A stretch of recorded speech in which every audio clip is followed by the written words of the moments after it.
En France, 12 millions de patients prennent des médicaments à base d'opium. Le nombre d'overdoses et de décès a explosé en une quinzaine d'années, selon les derniers chiffres. La France prend-elle le chemin des États-Unis, où les médicaments opioïdes tuent plus que les armes à feu? 20 minutes à interroger Nicolas Authier, spécialiste de la question, des noms qui promettent le soulagement ou l'enfer. On connaît bien l'effet puissant et périlleux de la morphine. Moins celui de la codéine, du tramadol, de l'oxycodone, le fentanyl. Et pourtant, ces antidouleurs à base d'opium font des ravages. Si aux États-Unis, on parle d'épidémie des opioïdes, qu'en est-il aujourd'hui en France? 20 minutes à interroger Nicolas Authier, un psychiatre particulièrement au fait du phénomène puisqu'il dirigeait l'Observatoire français des médicaments antalgiques. Quels sont les chiffres de consommation des opioïdes? Aujourd'hui, 12 millions de Français en consomment, 11 millions prennent des opioïdes qu'on appelle faibles, parce qu'ils sont moins puissants. Mais en réalité, ils sont tout aussi dangereux. Les patients ont le même risque de faire une overdose et de tomber dans l'addiction. Nous venons de mettre à jour les chiffres en juillet 2018 dans la revue européenne European Journal of Pain. Entre 2000 et 2017, le nombre d'hospitalisations liées à une overdose aux opioïdes a bondi de 167% et le nombre de décès entre 2000 et 2015 de 146%. Est-ce que ces chiffres français doivent inquiéter les pouvoirs publics? Il ne faut pas dramatiser la situation en France, l'ampleur n'a rien à voir avec l'Amérique du Nord, car le Canada est également touché. On compte en France au moins 7 hospitalisations par jour et 4 décès par semaine à cause de la consommation de ces antalgiques opioïdes. On est très loin des chiffres américains. L'épidémie d'opioïdes a fait près de 60 000 morts en 2016 aux États-Unis. En revanche, les autorités françaises doivent s'inquiéter de cette augmentation. Car une fois que le phénomène est installé, il est très difficile de faire marche arrière. On a créé une population de dépendants et ça devient une maladie chronique en soi. Est-ce que la France risque de faire face à une épidémie aussi grave que celle qui sévit aux États-Unis, où les opioïdes tuent davantage que les armes à feu? Nos systèmes de santé sont très différents. La prescription d'opioïdes a doublé entre 2004 à 2017 en France, passant de 500 000 à 1 million. Porté surtout par l'oxycodone, depuis l'élargissement de ses indications, il peut être prescrit et remboursé pour d'autres douleurs que celles de cancer.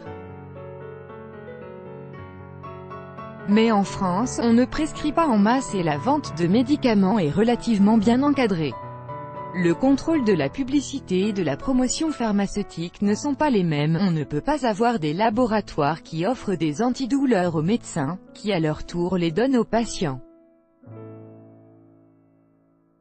Notre système de santé est moins propice à une crise sanitaire.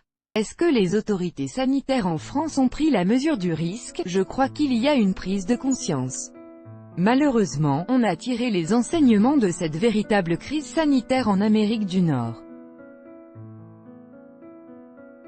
Nous avons créé l'Observatoire français des médicaments antalgiques en novembre 2017 pour améliorer l'anticipation et la prévention. L'ANSM, Agence nationale de sécurité du médicament, réfléchit à un plan d'action sur les opioïdes. Et depuis juillet 2017, certains médicaments à base d'opium, notamment la codéine, ne peuvent plus être achetés en libre-service. Le risque, c'est que l'accès à ces antidouleurs se voit restreint, comme c'est le cas aujourd'hui aux États-Unis. Il faut arriver à trouver le juste équilibre, car on ne peut pas laisser souffrir les gens. Si on veut avoir un vrai impact sur ces décès évitables, il ne faut pas oublier cette population, qui passe en dessous des radars, féminine, âgée, autour de 60 ans environ. Comment améliorer la prévention? Il existe depuis peu un antidote en cas d'overdose, le naloxone. Un médicament a obtenu son autorisation de mise sur le marché en janvier 2018 en France, un second devrait être en vente prochainement. Que l'on pourrait distribuer par anticipation non seulement aux héroïnomanes, mais aussi aux patients qui sont sous traitement et qui pourraient faire une overdose. En France, on a plus d'overdose chez les patients douloureux chroniques que chez les usagers de drogue. Encore faut-il rappeler qu'on compte environ 250 000 héroïnomanes en France, alors que 25 à 33% de la population se plaint de douleurs chroniques. Si on veut avoir un vrai impact sur ces décès évitables, il ne faut pas oublier cette population, qui passe en dessous des radars, féminine, âgée, autour de 60 ans environ. Il faut donc rappeler les messages de prévention auprès des médecins et de l'opinion publique. L'étude de l'ANSM souligne que 95% des opioïdes sont prescrits par les généralistes. Est-ce qu'en France il faut porter une attention particulière aux prescriptions en ville, surtout avec le virage de l'ambulatoire? Oui, les patients sortent plutôt de l'hôpital après une opération avec des prescriptions standardisées. Il faut limiter la durée des ordonnances, mais aussi la quantité pour éviter l'automédication pour d'autres douleurs. Et que ces patients soient réévalués rapidement par des médecins de ville. Ce matin, j'ai encore eu un patient qui a découvert la morphine en 2001 après une opération. Il a trouvé ça fabuleux pour se libérer de sa douleur au genou, mais aussi pour soigner son trouble anxieux. Aujourd'hui, il prend 15 cachets par jour de tramadol, soit 4 fois la dose quotidienne. Il avait simplement besoin d'un antidépresseur. Quels signes doivent alerter pour éviter ce cercle vicieux?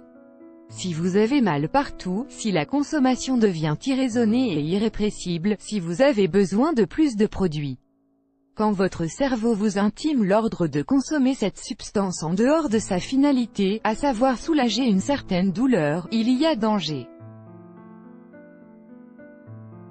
Cette dépendance, qui se met en place de façon insidieuse, prend quelques semaines ou mois. C'est variable en fonction des individus et des substances. Mais tout le monde n'est pas aussi vulnérable. Les personnes qui présentent une souffrance psychique, dépression, troubles de l'humeur, anxiété chronique sont particulièrement à risque. Ainsi que ceux qui ont déjà développé une addiction.